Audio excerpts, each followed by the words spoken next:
So what is a mechanic's lien on a property, on real estate, and how does it affect you as a contractor, as a builder, or possibly as a property owner? Well, a mechanic's lien sounds like it has something to do with a car, like a car mechanic. And even though there is a similar process in the automotive industry that's a mechanic's lien that helps auto mechanics that worked on cars, a mechanic's lien is more often used as a term to describe a real estate transaction or a real estate event. And basically what a mechanic's lien does for real estate is it protects contractors or builders from not getting paid after they have done construction work on a piece of real estate. So let's suppose you are a builder and you build a house for somebody on their property and they decide not to pay you for the repairs or the remodel or the addition or just building a new house from scratch.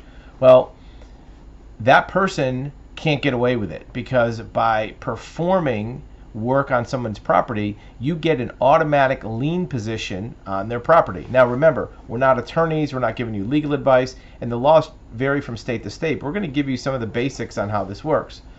So let's say a contractor builds an addition on your house and they get done and they say, hey, where's my money? And you say, heck with you, I'm not paying you. Well, they can go right down to the land records and file a lien against your property, just like a mortgage on your property.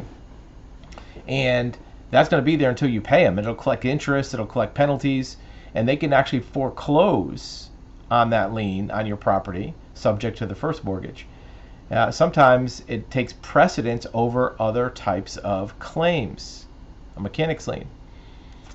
So the short story is if somebody does work on your property, you do want to pay them because it'll probably affect your clear title to your house.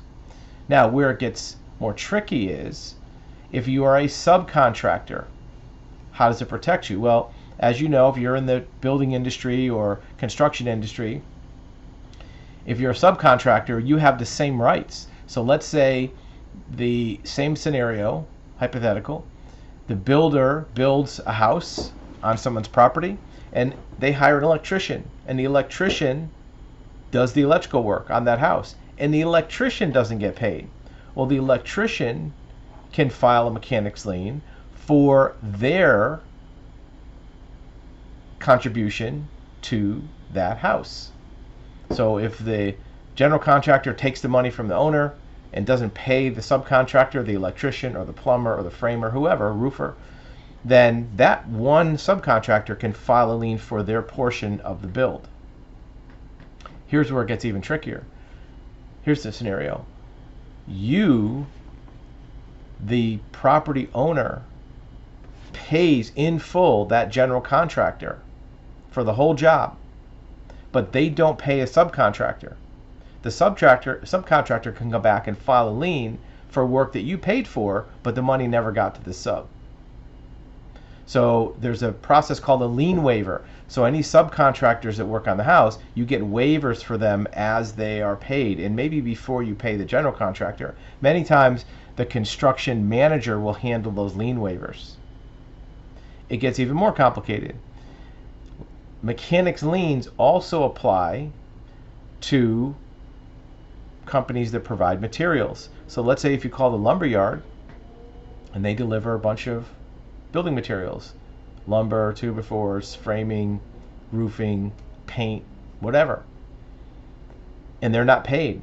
If they delivered the materials to the job site, they also, in most states, have rights to a lien position. So if they don't get paid by the general contractor, they can lien your house. You want to get lien waivers from the materials. And in most states, it also includes providing equipment. So if somebody rents an excavator or rents tools, and those tools are delivered to the job site, those can also have a lien position. Now, in most states, it only counts if you deliver to the property. If the builder goes to the lumber yard and picks up the materials, that does not count for a lien position. So as you know, if you're a builder, you want to make sure that you get your proper lien waivers from your subs, and you also want to get the proper form signed by the property owner, because in most states, if you don't have a valid signed contract and given notice to that property owner before you start the job, you may be waiving your right to a mechanic's lien. And in most states, it requires that any proposal for construction, additions, building over a certain amount, like if you're just fixing somebody's lock on their house for $50, doesn't count. Most states have a threshold, $1,000, $2,000 worth of work. You have to have a written contract and give that property owner a notice that they may be subject to a lien if they don't pay the balance. If you don't get that signed contract and you don't give that notice, you may be waiving your lien rights. And if the property owner does not pay, you have to exercise those rights within a certain period of time. So if you're a builder, make sure that you're getting those notices done properly, getting the right contract signed. So how does the process work? Well, here's a really good resource happens to be from North Carolina, lien law. Who's entitled to a mechanic's lien? Anybody who contracts with the owner, contracts with the general contractor, first tier subcontractors, second tier subcontractors. So even a second tier subcontractor can order materials, get it delivered to the site, and that is a lien position. They have to give notice within 30 days of the building permit for that lien. Here's an example of the notice of contract. Notice of subcontract, you have to have the address of the subcontractor. Filing a notice has to be done within a certain period of time. They give you examples of the wording to use. Notice of claim of lien, funds for the subcontractor.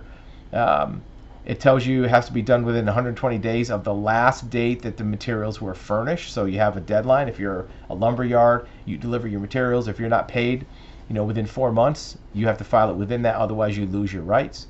A lawsuit to foreclose on a lien must file within 180 days. So you have 6 months, and you can sell the land to satisfy the lien. Here's the summary of the process. You make a notice. You notice the subcontract. You notice a claim of lien. You do the lien claim within 120 days, and then you can actually do a land sale on the property. This is an example of the mechanic's lien form. This one happens to be for California, but most states it's about the same.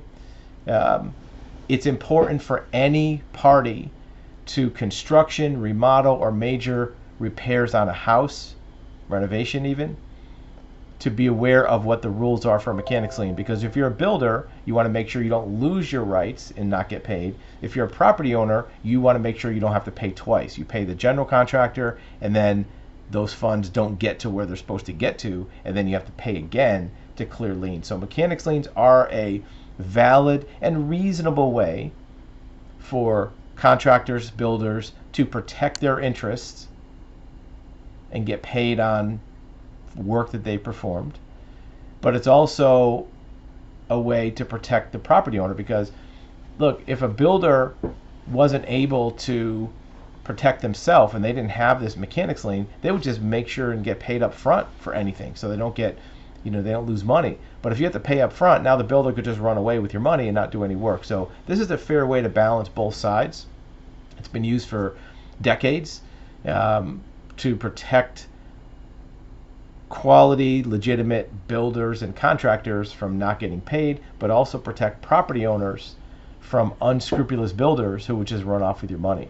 So having this mechanic's lien process in place is good. You just have to make sure that it's executed properly. If you're a builder, do your paperwork right. If you are a property owner or lender, get your lien waivers so that you don't end up with a property that has multiple liens on it for something that you already paid for.